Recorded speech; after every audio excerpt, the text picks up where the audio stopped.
Welcome to MamaFuel, the podcast that fuels every mama's heart, soul, mind, and body, and hopefully sparks a few dreams along the way. I'm Anne Ferguson, Chief Nurturer and Mama Mentor at the Centered Mama Project, and your host for this podcast. I'll be sharing real, raw, and often funny conversations with beautiful mamas from around the world to remind you that you're not alone and that you're doing amazingly on this wild journey of being a gorgeous woman shepherding small humans as they make their way on our beautiful planet. Let's get started. Hello and welcome to today's episode of MamaFuel, the podcast, in which I'm having a phenomenal conversation with my friend, island dweller, international mama, and also great entrepreneur, Sophie Le Brozec. Sophie is one of the most straight-talking, no bull delivering, raw and honest mamas and women that I have met in a very long time. We talk about true friendship, the impact it can have, picking up and moving your family around the world because that's what feels right despite what everyone else thinks, and so much more. I'd love to have this conversation continue, and it probably will at another time. But for now, let's dig into this first installment of my conversation with Sophie Le Brozec. So hi, Sophie. I am so excited that we're having yet another round the world conversation, and this time that we get to share this conversation with our listeners in their earbuds. So welcome, and thank you so much for joining me on the MamaFuel podcast. Oh, thank you so much for having me, Anne. This is so exciting.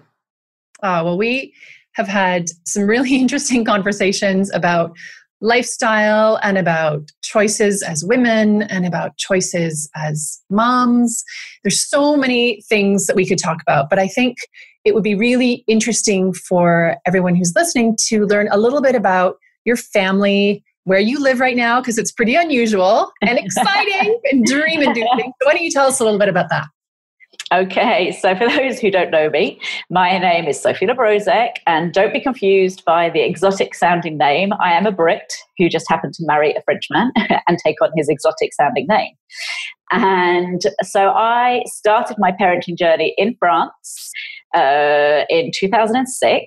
And that's when I had our eldest daughter, Lena. And I parented in France for 3.5 years and then returned home, I suppose you could call it that, back to the UK and lived in London for 5 years. And that's where we had daughter number 2. So I've done pregnancy, birth and parenting in France and in the UK. And then at the end of 2015, my little family and I decided that we would like to go on a different adventure, a new adventure. And we left London and moved to the complete unknown in Mauritius, which, for those who don't know, is an island in the Indian Ocean just off the east coast of Madagascar. So far, you did not move up the road. No. We did not move up the road. And we also had not really sort of warned anyone in advance because everyone thought we were very settled in London and we were back for good. And I had my parents an hour down the road, and my mum was there when my youngest was born. And, you know, we'd see them a lot. And suddenly, out of the blue, I dropped this bombshell. We're going to move to Mauritius. But don't worry, it's a 12-hour direct flight. And it's lovely there. Weather's always fine. Well, mostly, yeah. Wow. So what prompted those decisions? Because I know that a lot of mamas listening will have moved as well. Some, like you, from country to country, others 5, 10, 15 minutes down the road. And funnily enough, though you might not think so initially, sometimes those small moves can be just as disruptive as a big move. So can you talk to us a little bit about what actually prompted you to make the move from France to the UK and then from the UK to Mauritius? Because it was pretty big stuff. Yeah. So my husband and I are both big believers in that if we are happy and fulfilled in our lives, then our parenting will be fine, our kids will be fine, our family life will be fine. So those decisions were both taken from a selfish, in inverted commas, point of view, and it was what was best for the two of us. It was by no means what was best for our kids, strictly speaking. Certainly the move from London to Mauritius, our eldest at the time was 8.5 when we made the decision, or a little bit more than 8 to have made the decision. She was massively settled. Her best friends lived on the same road or in neighbouring roads. You know, the incredible school that was literally on our doorstep. And when I say literally on our doorstep, it was less than a minute's walk from our house. Her friends, you know, she'd known them since she was 4, even younger. You know, she was happy with a capital H. We had pets that we needed to rehome, who she was devoted to as well. And so there is no way in the world that that decision was made with regard to what's best for her. It was very much, and same from when we moved from France to the UK, both decisions were very much what is best for us. Because if we're not happy, we are not going to be good parents. We're not going to be a good husband, good wife. It's not going to be a good family setup. So as long as we're happy, then everything else will fall into place, and it has. So it was very much, you know, both times when we moved, it was like, this is the right move for us, our well-being, our mental, emotional health, our career, all sorts of things like that. Amazing that moving to Mauritius is good for your career, right? You would never think that going from London, this huge, and it's the city that has my heart. I mean, it is just, I adore London beyond all other cities that I've ever lived in. And yet you made a choice to leave there because actually, realistically, when you looked at your life with lots of light shining on it and realized, this actually isn't good for us, despite the school less than a minute away and the friends on the doorstep and the parents an hour down the road, you and your husband were not in a good place. No. And it's probably important also to point out here that when we made that decision, 1, we had never been to Mauritius. 2, we knew no one in Mauritius. 3, we didn't know if we would get the paperwork, if we would be allowed a permit to live here, to work here, anything like that. So, you know, it wasn't done blindly or stupidly. We did huge amounts of research, but it wasn't like when I left France to move to London. You know, that was a place I knew well. I had loads of contacts. I knew that, you know, there wouldn't be an issue getting jobs and all things like that. Whereas moving to Mauritius, we were going to be working for ourselves. You know, we were pretty certain we would get the necessary permits and what have you, but, you know, there's no guarantee. So, but we got to a stage where we no longer had to live in London. When we first moved to London, we both were employees. Our jobs were in London, you know, so it was very linked to, you know, where we lived was linked to where we worked. When we left, we no longer had that geographical need to live in London. Right. And so we started to think about where would we be happier or better off. And Mauritius just ticked every single box. And has it lived up to your expectations? Oh, and then some. Oh my goodness. So we are well over 2 years in now, and I still have to pinch myself pretty much every day because it's just incredible. Incredible. I was just this morning, I had to take our dog to the vet, and I nearly pulled over on the side of the road just to take a photo because I was just like, oh, wow. You know, this is literally just driving back from the vet, you know, literally just, you could just see the Indian Ocean and the palm trees and, you know, the sky, blue sky and everything. I was just like, and that's just doing an errand that, you know, a pain errand because, you know, the dog, this was an emergency thing. It wasn't a planned thing. The dog decided to drag me to the vets this morning. But even on that, it can bring you out of that, oh God, you know, these things I've got to do on my to-do list and my chores and what have you. And you just stop and go, just look at that. Oh my God. Look where I live. Look where I live. It's amazing. Yeah, totally. You had mentioned when we last spoke that you had made a few big shifts in order for you to feel more fulfilled as a whole being, not specifically as a mom. And maybe you can fill the listeners into what it was that had prompted you when you became a mom to move to London and then to make the change from the job that you were in to retraining and then from that to what you're doing now. Because it's a really interesting journey. And even though the focus of this isn't meant to be, a CV review, it still is. To me, you're such a great example of saying, actually, this isn't fueling me. This is not providing mama fuel, human fuel, soul fuel, body fuel, mind fuel, love fuel, anything. Let's make some changes to places and activities that will. So can you talk us a little bit through that? When you went back to London, you said that you were an employee, right? And you had the BID job, didn't you? Yeah. So basically I've been a mum since 2006. And in that time I've been stay-at-home mum, work-at-home mum, and working mum in 3 different countries. And so when we left France, I'd had 3.5 years of parenting, which had been as an employee and running my own business. When we moved to London, I got a job in central London. I was account director at a digital marketing agency. I was one step down from the big boss. I was meeting with clients from like Virgin Atlantic, from TNT Express, from the ITV, which is a big TV channel in the UK. And, I had this, exciting life. I would go off every day, I would trot off and, on my commute and go and have my important client meetings and, go off and have drinks after work with the grown-ups and, and it was great fun.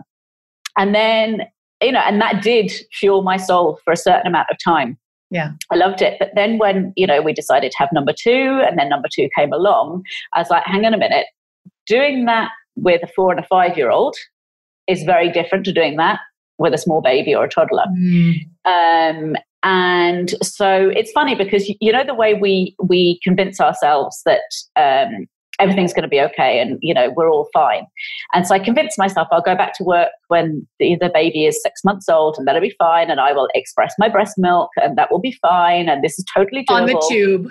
And I will be out of the house for 11 hours a day, 4 or 5 days a week. And that is totally fine, and we convince ourselves that this is going to work. And then she was born and I was still convincing myself, okay, when she's 6 months old, that's what I'm going to do.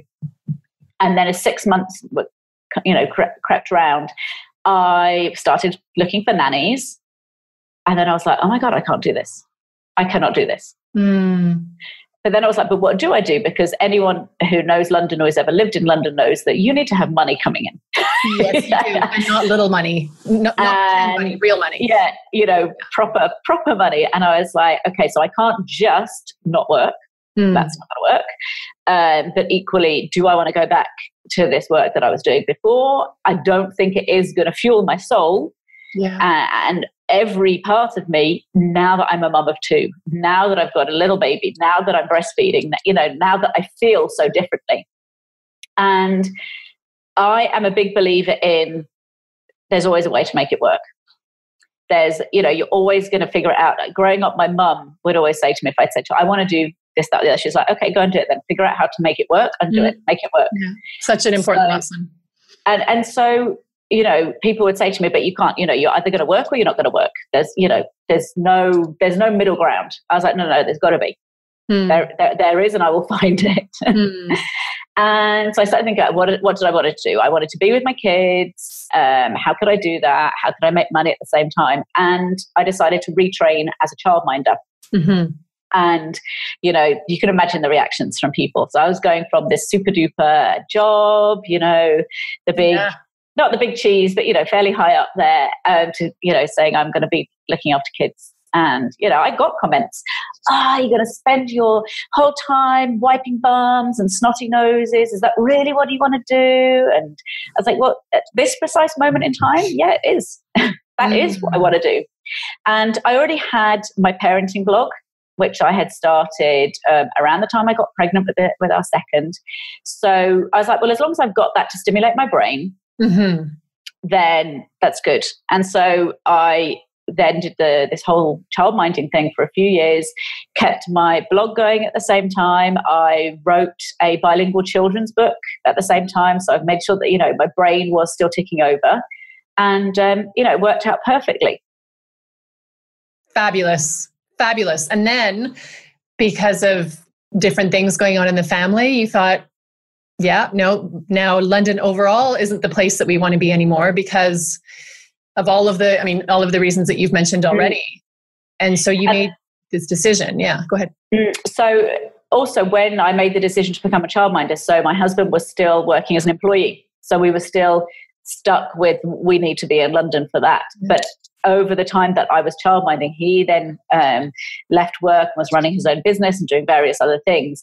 And so he was no longer geographically dependent. And also around this time, so I was, the decision came, I just had my 39th birthday. So there was a lot of, in a year I'm going to be 40, where do I want to be? And also our youngest was just over 2. And I was like, well, I'm not going to do this forever, because she was nearly 2.5. I was like, well, it's when she's 3, we're going to be thinking about nursery, and when she's 4, it's going to be school. And I love doing this with my own kids, but I don't necessarily want to be a childminder. Yeah. And so I was thinking, well, what next? Do I want to go back to the corporate world? What's the next step? And I still had my blog, I still had my children's book, and I started looking into other ways of sort of that I could earn money online. And then it kind of just sort of went one step from there. Okay, what could I do to earn money? Or in that case, I could do that anywhere in the world. Oh, so where in the world do I want to be? I'd like to switch gears for a second to something that you just said, which was that you had a lot of comments on a lot of opinions from other people about your choice to go from this, high heels and, power outfits and fabulous lunches out and travel for business and all this other stuff. Gorgeous person. Oh my God. Oh yeah, gorgeous handbags and all the rest. And getting your hair done and making sure your nails were just so, all the things that often go along with that kind of job, which I also had in London and was exactly the same. Very exciting until it stops being.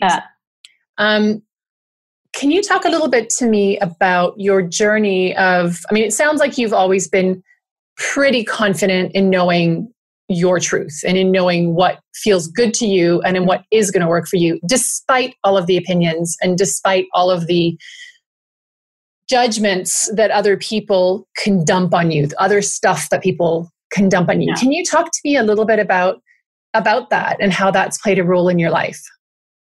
So I'm not a big fan of being told what to do. I can relate. Whether it is by my parents, my other half, my kids, society, other mums, well-meaning mums who might think they know better than I do, how, the best way to raise my kids or to live my life.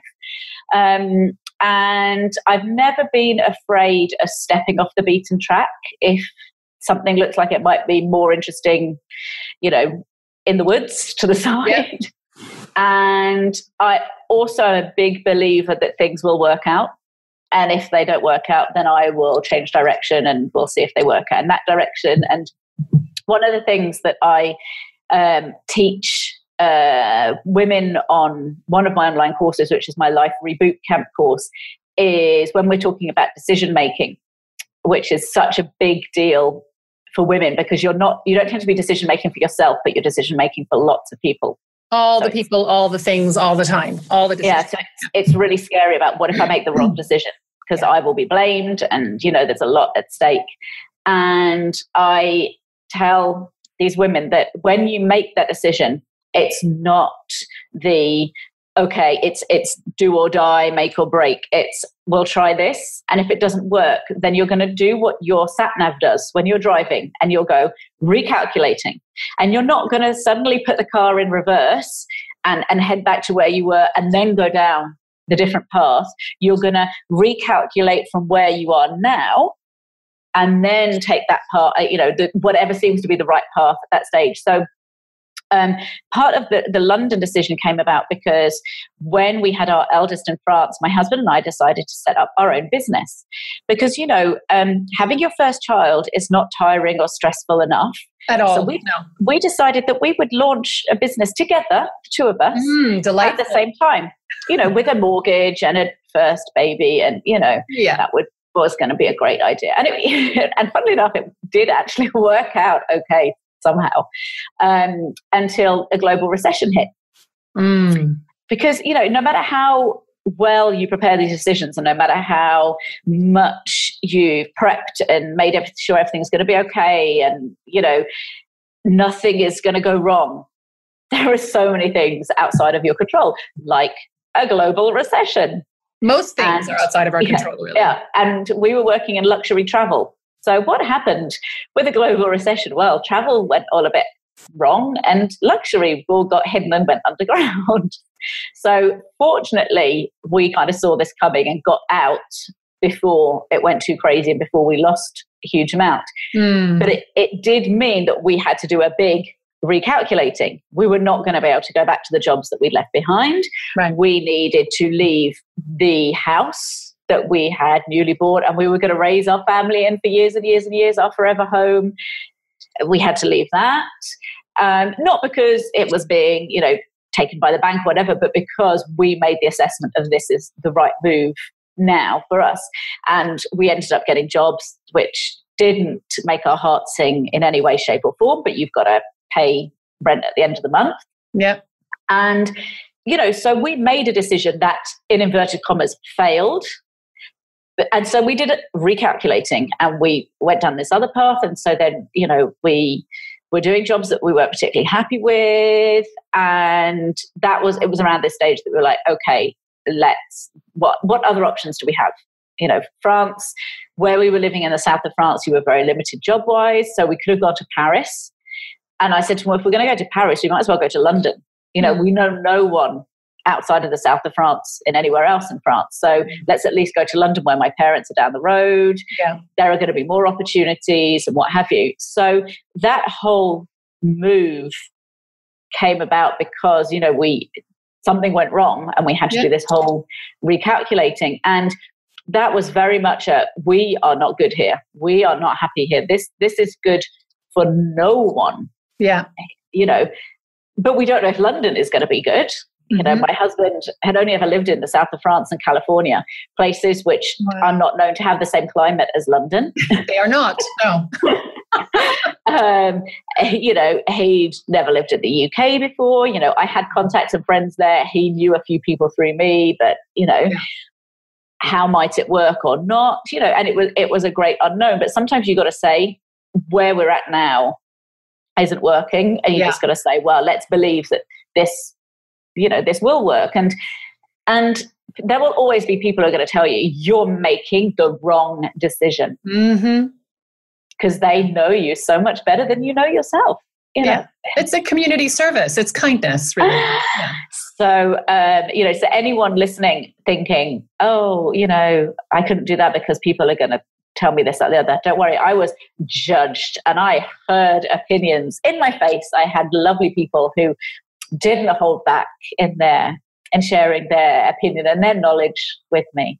So you will get that. But if you go embraced for that, knowing that you are doing what works for you and your relationship and your kids and your family, then you'll be fine. And remember that, you could always recalculate further down the road.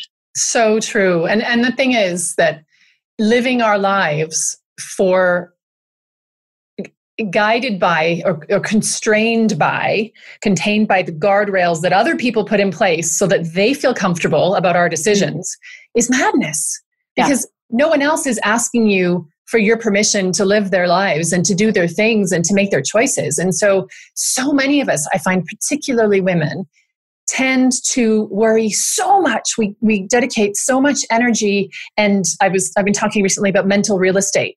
It is prime real estate up there. And we give away our best waterfront, ski slope side, downtown, whatever the real estate is that most appeals to you. We're giving away the absolute premium real estate to what we fear other people might think.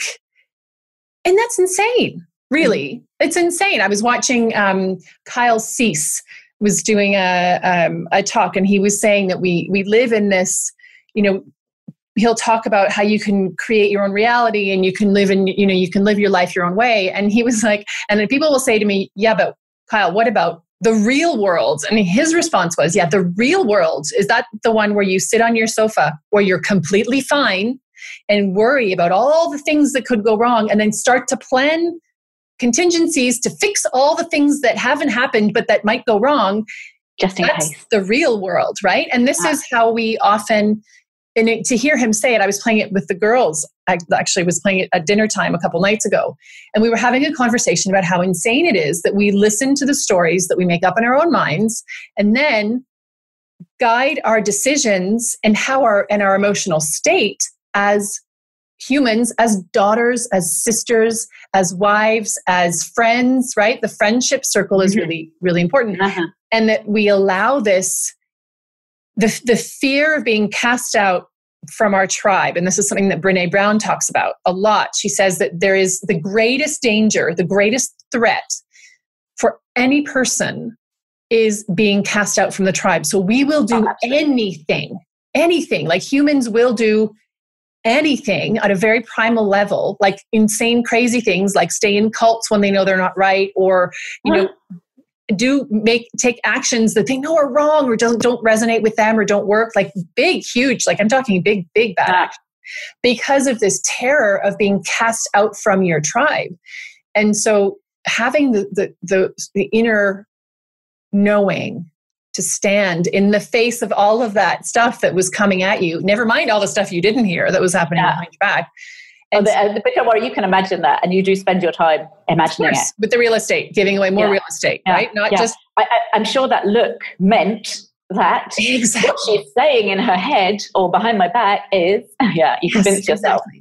Exactly. And I found as soon as I became visibly pregnant, so this is a factor that exists in life anyway, particularly amongst women, many of whom, and I count myself in this group, were raised as pleasers. Like my job was to make everybody else happy, proud of me, like me, comfortable, not awkward. Like my job was to be pleasing to everyone else. And finally, when I grew up and took a proper job as an account director, that's what made me good at my job, because I knew what my clients wanted. And, you know, you could please. I could totally please. I was a professional. It sounds a bit odd, but I was a professional pleaser. Really, like I don't mean it that way. Okay. But working in a PR agency with global clients and being an account director and being an associate director of the practice, one of the things that made me really good at my job was that I could figure out what other people wanted, decide how my behavior could, you know, or we as an agency could work to meet our clients' needs without them even telling us, and then do that. And it's what made me good at my job. But it's not what makes us happy, fueled, fulfilled humans, is it? Oh my God. If I people pleased the last 10 years, I would still be living in my forever home, in all fairness, in my forever home, raising my kids in my forever home, working in that same job, going, you know, one step up the ladder, one step up the ladder, one step up the ladder, not knowing what else is out here. Because that's what people wanted to do. They wanted to keep me nice and safe. Yes. Nice and safe, where they understand and they know and it makes sense. People don't like it when it doesn't make sense.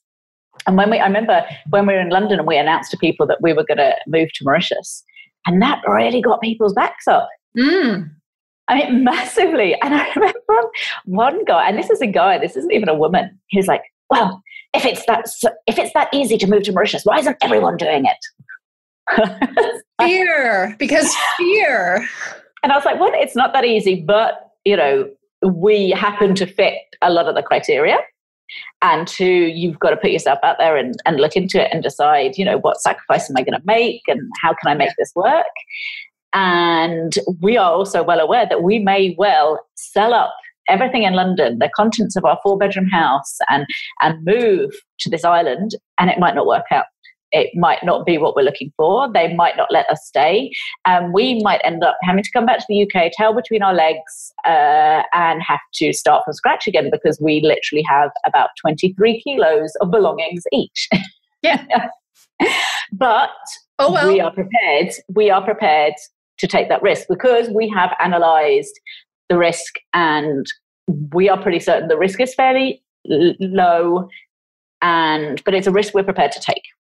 Yeah. But so many people couldn't get to grips with it. But you've got 2 kids, and what is this going to do to them? And I was like, but what will it do to them if it works? Yeah, what will it do for them instead of to them?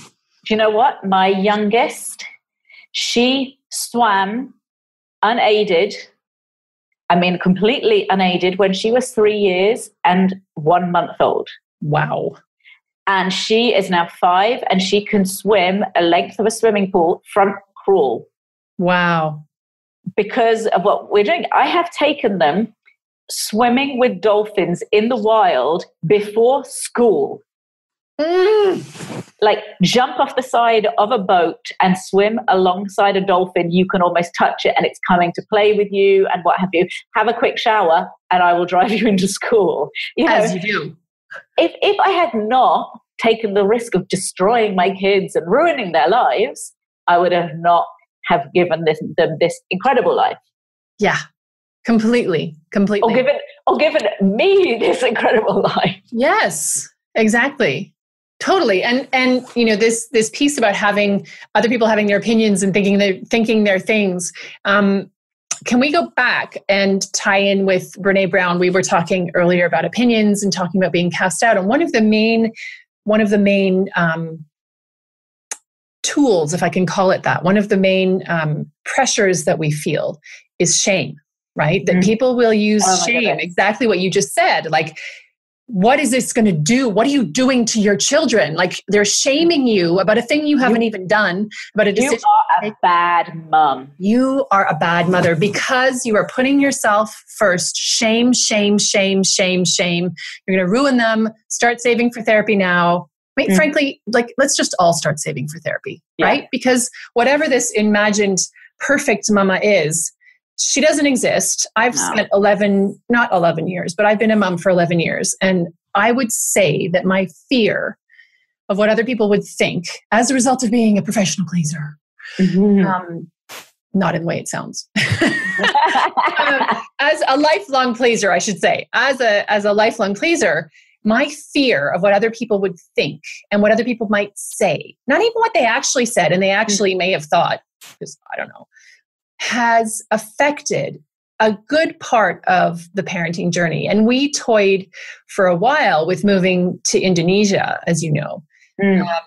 And in the end have decided for now that that's not happening.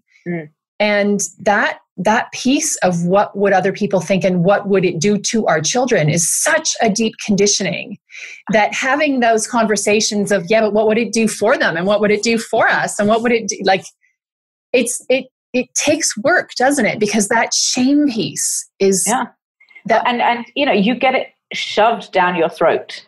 Yeah. Because society will shove it down your throat, and other parents will, and grandparents if you're not careful. And it's very easy to be swamped in the shame and say, well, I'm not going to do it because, what if?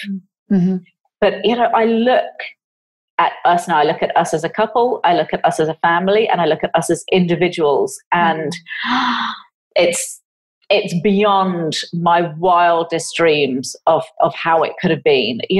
My kids come in from school and we will jump in the pool together and play and be silly. The things that you do on your 2-week holiday a year when you finally have that good family time and you can switch off and that kind of stuff.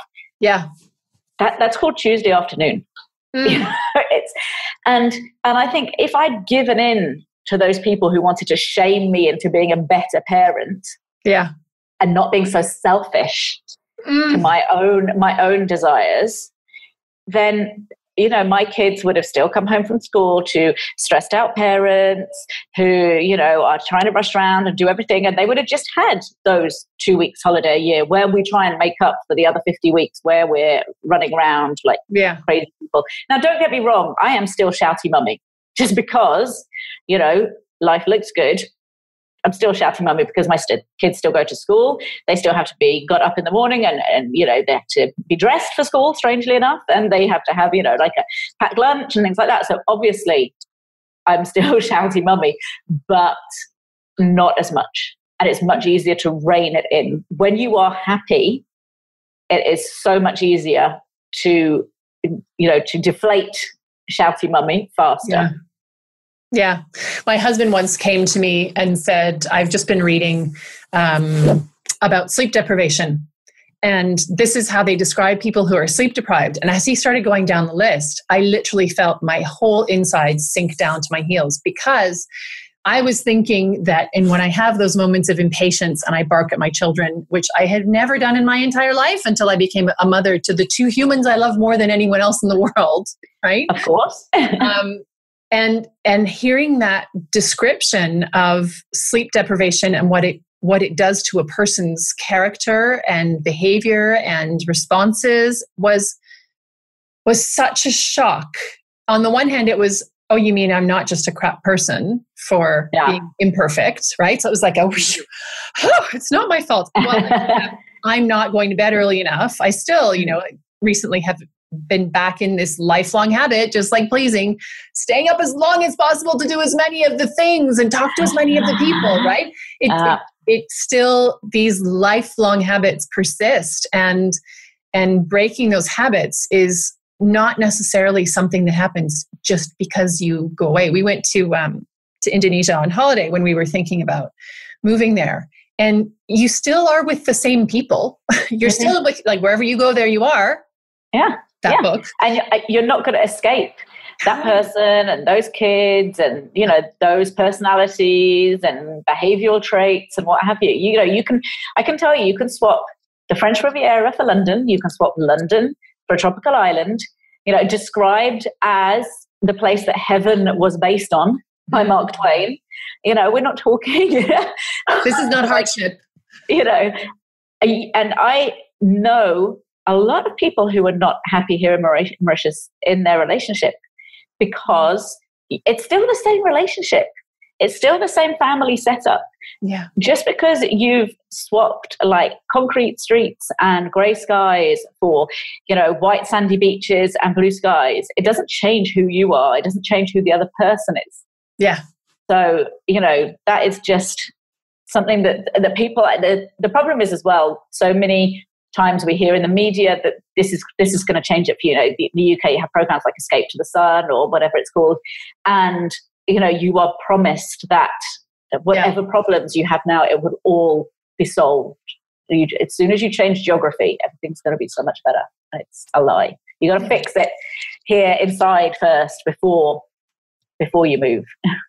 Yeah, and that is something that in my lived experience is true for even smaller things, right? It's not, you could be moving from the city to the countryside to a little village. You could be moving to a smaller town. You could be taking your kid out of one school and putting them in another school to move them away from a situation.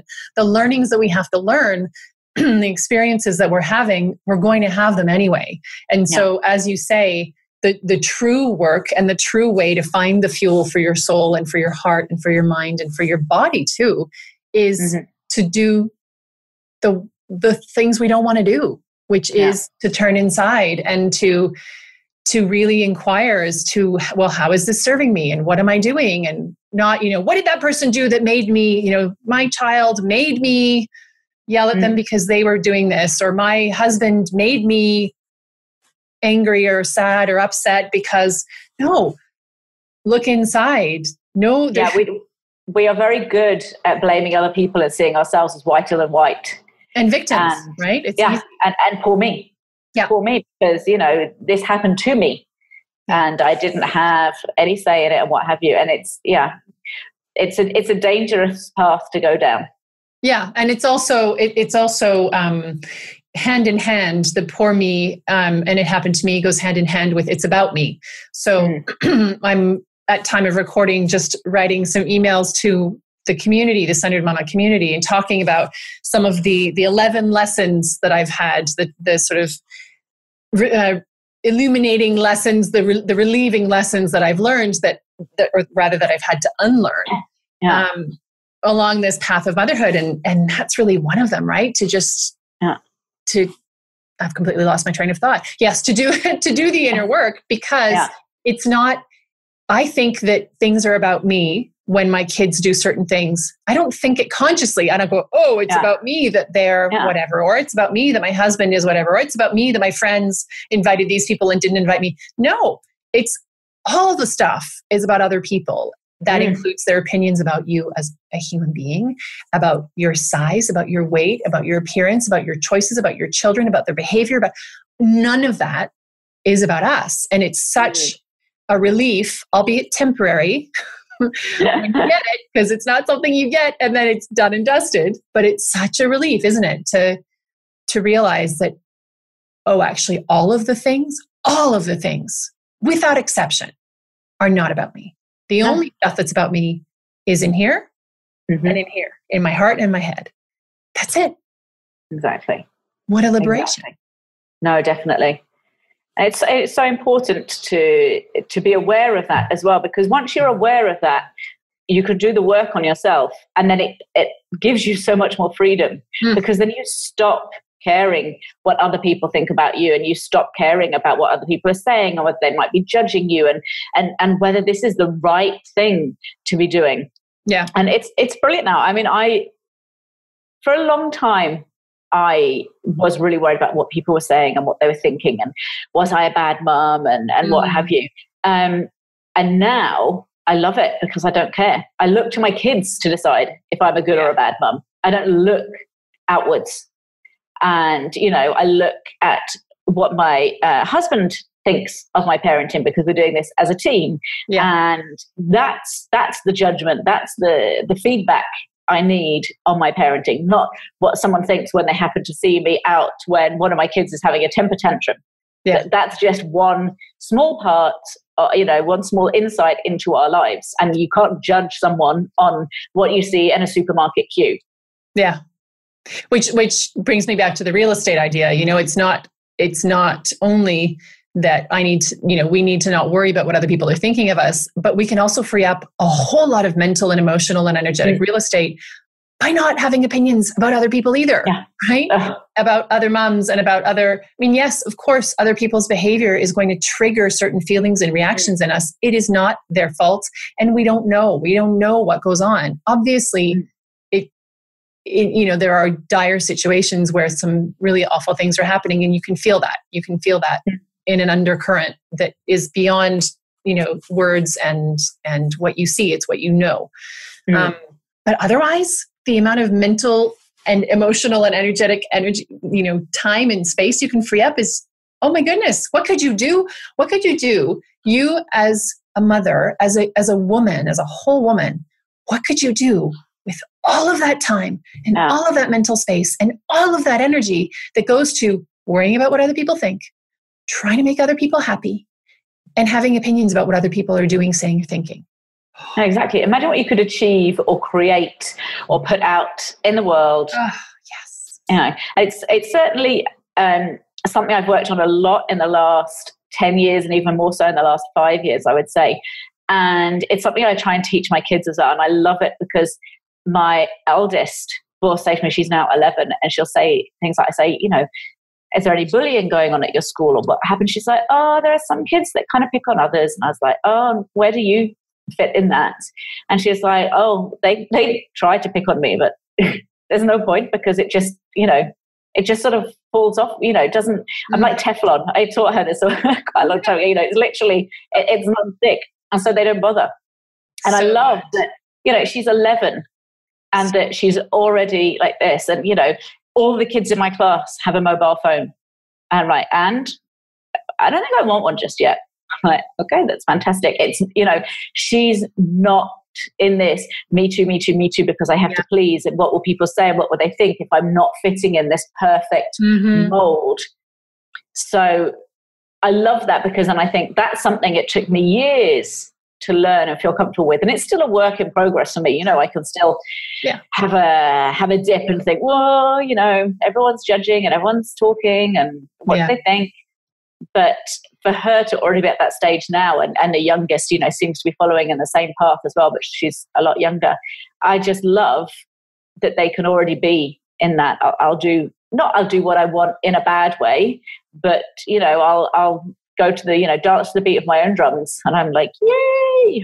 So good. That is I feel like cheering for you. That's such a powerful lesson, because in our universe, this is something that I've come to realize not since the beginning of my parenting journey. And so I see with my eldest that she has a real concern about what other people think. And I see her and I think, oh my God, come back from the edge of, the brink as her mom. But, we talk about it often. And then I see moments of Teflon, right? And I see more and more Teflon moments. And like all of us, this is something that, she has to unlearn and watch other adults around her, watch the adults around her, unlearning it too. And whereas my younger one is, she'll look at me and she'll say, Mommy, I love me. I love my body. I hug myself in front of the mirror and say good morning every day. And I just think, yes. That is so gorgeous. So we've stopped this generational handing on of all of the crap and the weight and the expectation. The self-criticism and it's just not there. So applause to you and to your beautiful family and to all of us who are managing to have even little moments of that, because it's shifting something inherited that really needs shifted, both as humans generally, and also particularly as mothers. Yeah. And I would love to know. Sorry, no, go ahead. No, go ahead. No, I was just going to say, and I think you can live such a happier life once you kind of step back from all that, once you step back from the self-criticism and the judgment and the, what are people saying and all that kind of stuff. And you actually just take the path that makes you happy. Yeah. I hear from so many women, and it breaks my heart because, some of them are in their 40s and their 50s who are doing what will make other people happy. When they were kids, it was their parents, and then it's teachers, and then it's society, and then it's friends and other half, and neighbors and colleagues, and their children, and their children, and they're never actually stopping and saying what makes me happy. And then they come across blog posts or they sign up to my course or whatever, and they start saying, "Oh my God, I didn't realize that I could actually do what makes me happy." Yeah. And I'm just like, oh my God, that's just so awful to go through life and think, I just have to keep doing, I have to live in this house and I have to drive this car and I have to have this job and I have to have this marriage and my kids need to do these activities and And I'm like, no, you don't. Who decided that? Yeah. And it's so funny because people say to me, like friends I've left behind in London, whatever, say to me, oh, I live vicariously through you. I'm like, don't live through you. Yeah. And they're like, oh, but I'm not like you. I couldn't do it. And I was like, well, I wasn't like me either. I've grown into this little by little, take the first step, then try another step. And before you know it, you can happily skip off to a not deserted island, a tropical island. Tropical is so much better than deserted. Deserted might not be quite so fulfilling. And I'm no Robinson Crusoe. Yeah, give me a civilized island, please. There's a fan going behind you because it's warm where you are. The sun's shining, and well, we could go on and talk about this forever, but before we go, and I have a suspicion that we might have another conversation somewhere down the line because there's so many other things we could talk about. But before we go, I know that part of your journey has been to go from being, as you said, an employee to working for yourself, to writing a book, to offering courses, etc. And how you and I connected was that we have this shared passion for, I've just remembered what my other question was, and I'm going to have to come back to that. So remind me. You have mommy brain, right? I'm like, oh, there it is. There it's just come back. We have this shared passion for helping women, and in my case, it's mothers specifically, and in your case, it's more broadly all women, really come back into a life that they love, right? And that's something that you are such a champion for, and I celebrate you, and I'm watching you and cheering you on every time that you communicate out into the world. And for those of you listening, Sophie writes amazing articles and blog posts and is being interviewed by the BBC and other media, amazing, huge media outlets in the UK, talking about all sorts of things from, unplugging from the digital world to making this huge move, etc. So where could people find you? So my website is www.sophielebrozec.com. So it's my name all attached.com. And I blog there Otherwise, online, I am Sophie Le Brozec, Facebook, Twitter, Instagram, and the usual channels, YouTube, etc. And I have various freebies that you can come and grab on the website as well, like a 10-day guide to falling back in love with your life, and a video guide to decision making and facing your fears. And then I also have an online course which is called the Life Reboot Camp, which is basically taking every area of your life and figuring out the small changes and the big changes that you need to make so that you can love your life and be happy and be fulfilled and not be afraid and, not to worry about the judgment and what have you. And sometimes it's just little bits of just shifting your mindset, and sometimes it's really big bits. But it's all about my goal, and my aim is for as many women as possible to actually love the life they live, and not to be hitting the snooze button like 10 times a day because they just can't face it, and wondering when retirement is and how to get off the hamster wheel, and oh God, is it wine o'clock yet? And all these things that help us to get through this life, but it's not to be got through.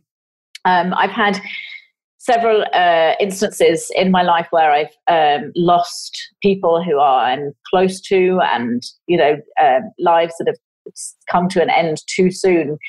And it's always been such a wake-up call to me that life is so short and fragile, and you just don't know when it's going to come to an end. And so many of us seem to go through life thinking, I'll do that tomorrow, I'll do that next week, next year, when I retire, when the kids leave home, when I get that promotion and we've got more money coming in, or whatever it is. It's always sometime in this never ever. Yeah. And you don't know if you're ever going to get to that time. And it's such a shame that so many people have to wait for that scary, health problem or whatever to suddenly go, what the hell am I doing with my life? Or a close call or whatever. And for me, if I can bring to women that you don't have to wait for the health scare and the close call or whatever, you can actually wake up today and change things today. And that doesn't mean you have to leave a fantastic job and move to a tropical island. That's not going to be... You can, but you don't have to. You can, but you don't have to. It might just be a question of having a difficult conversation with your other half. It might be a question of taking a step back and looking at some truths about yourself. It might be a question of making some shifts, in the way you parent, or in the way you have your relationship, or in the way you live, because so many of us are spending because we're not happy on the inside. So you might find you've got more money because if you fix what's going on the inside, you don't need to find that on the outside. And I certainly, since I've changed my life and moved here, it's so funny, I rarely shop, I rarely buy anything for myself, just because I just don't feel the need anymore. I mean, there's so much more that we could we could talk about, but I wanted to come back to you mentioned that your passion is to help as many women as you possibly can to fall in love with their lives, to live a life that they can love. And my passion is, and my mission, my big goal is to change the way that we as mothers treat ourselves, and also change the way that we treat each other. And I would love to know, just before we wrap up, how has the way that you treated yourself, the changes in the way that you treated yourself, affected your relationships generally and specifically with other moms? So I am much gentler with myself now. I don't beat myself up as much. Our eldest fell when I was at work one day and broke her humerus bone, which is a really serious break. And she was 4.5 when she did that. And she was not in my care, and she was in hospital for 4 days, and she was in intensive care for 24 hours and all sorts of stuff. But already I'd learned to be gentle with myself, and you can't always be there for your kids. You can't always protect them. You can't always do the right thing. You're going to make mistakes because you are not perfect, and no one is perfect. And it's funny, my mum So I'm one of 5 kids, and my mum is now in her early 70s. And I think she's incredible and the most amazing mum that, ever walked this earth and what have you. And she still says to me, she's like, oh, I really don't know if I got it right. I really don't know if I was doing the right thing. And I'm like, are you kidding me? You're my role model, And so we are constantly second guessing ourselves and doubting ourselves. So I have learned and taught myself, and through my own personal development, to be kinder to myself, to be gentler to myself, to not beat myself up when things don't go right. So, when I forget, a child's activity or competition, or what, special clothes they were supposed to be wearing in school that day, or my child is hurt, or whatever, when I've made a mistake, instead of saying, oh, you're such a bad mom, why did you I say to myself, okay, you screwed up. How can we remedy this? How can we fix this? And even when it is a broken bone and 4 days in hospital and 24 hours in intensive care, it's still fine. She has a scar down her arm, a big scar, which is growing with her as she grows, and she will have for life. And I love it because she is so proud of it.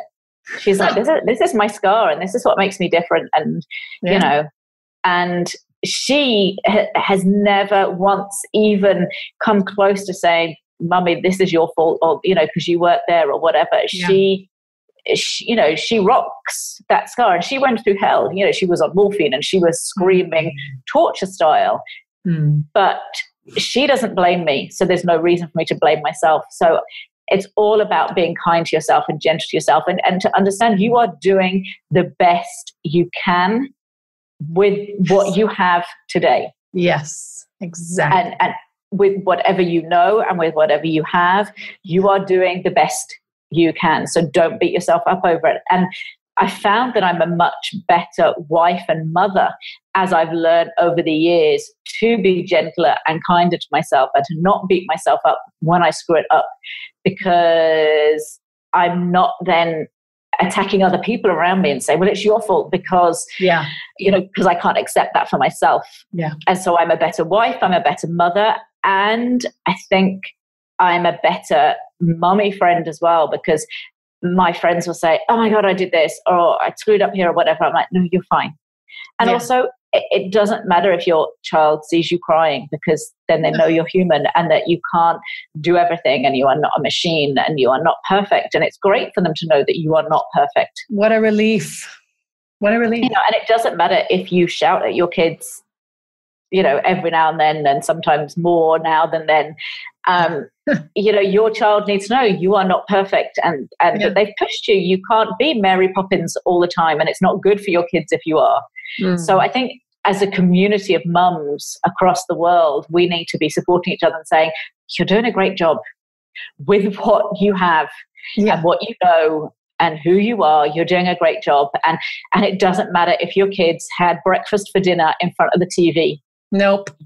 You're doing a great job. Yeah. And you're not perfect, and that's okay. You don't and it's good. It's good not to be perfect, because you imagine if your kids then are trying to live up to perfection, that would screw them up.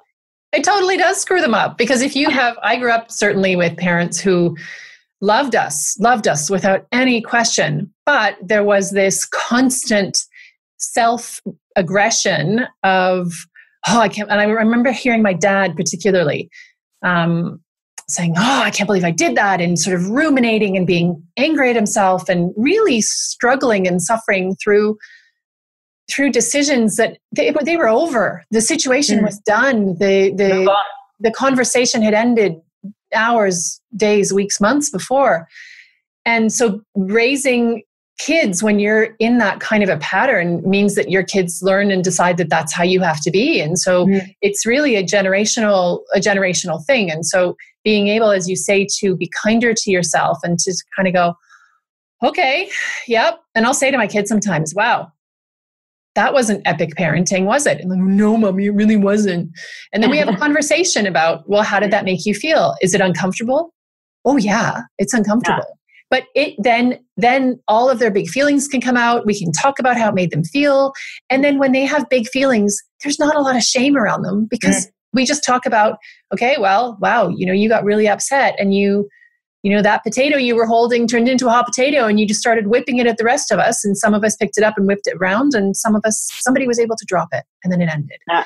And so let's talk about that. And that's such a powerful lesson for us as beings human, and particularly as moms, to just kind of go, okay, I'm not now perfect. What do I want to do? And to just to drop all of the judgment and to tend. My utopia is a world where moms drop judgment and embrace collaboration and curiosity and compassion and kindness and love. And I could talk to you about this all day. Absolutely. All day. However, I'm conscious that you have the end of your day arriving, and beautiful small humans coming home soon. You've got to go collect them. So I will say thank you so much for this conversation, Sophie. And thank you for inviting me. It is always such a pleasure to talk to you. And as you say, we could talk about this for hours. We totally could. And it's fun that we've been able to record and share this with the MamaFuel audience. So I hope that for everyone listening, this has landed not just in your earbuds, but also in your heart. You are amazing and you are doing your absolute best. And it doesn't matter that it's not perfect. From Sophie and I, loads of love. Thank you, Sophie. And I will talk to you again, I'm sure. Yeah, definitely. Thank you so much, Anne. Bye-bye. Bye. That's it for this episode of MamaFuel, the podcast. Thanks for listening. There's a lot more conversation, sharing, and real mama talk happening in our private Facebook group. To join in, go to www.thecenteredmamaproject.com/Facebook and be sure to say hello when you get there. Can't wait to see you. If you like this episode, or if you know a mama who could use a little mama fuel, I'd love you to share this episode and to rate and leave a review. Every comment helps, and it's always a delight to hear from you. Thanks, and bye for now.